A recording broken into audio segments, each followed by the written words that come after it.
Yeah, I would agree with you guys. Excellent points there. In thinking about the Christian response to Jimmy Kimmel or anything, I think about two words: tough and tender. Be firm in your beliefs, be proactive in engaging politically, talking to the networks, writing letters, demanding that we have more family based, value based television, even on late nights. But secondly, be tender, right? People can change. I hope that tearful apology was genuine.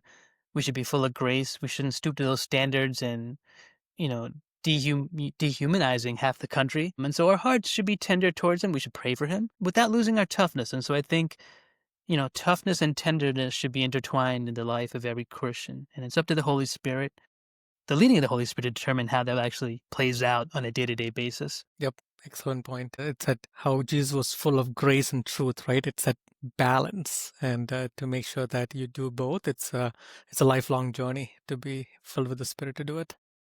Yeah. Yeah. Any other thoughts on Jimmy Kimmel? We can edit out the little pieces here. So just speak if you want to. I mean, I don't know. I have very little patience for people that say they're Christian and act any which way. I think it's like, say you're Muslim, like pick another religion other than Christianity and see what happens. It'll be outrage. I think the Christians in America have become very soft. I told you guys before. I think the primary reason why the left has moved so far to the extreme and has influenced our day in and day out life is because during the Billy Graham years, Christians did not speak out enough. We decided back then that don't ask, don't tell. It's okay, just accept their lifestyle. They want to come into TV shows and come into late night TV specials and movies. Yeah, let them have it, right? That is the first line of defense that falls. The second line of defense is acceptance. They are forcing you to accept their belief system. And if you can't accept it, you're not falling in line. If you cannot agree with what they want and it's not even about rights, right? It's not about like having giving individuals rights on the left side.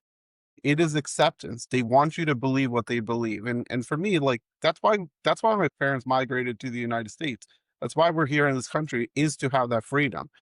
When India moved into communism is where a lot of, especially from the South where we're from, is where a lot of people started leaving because you couldn't say what you wanted to say without getting beat up. You couldn't practice religion the way you wanted to practice religion. You're forced to do it because the government told you to do it.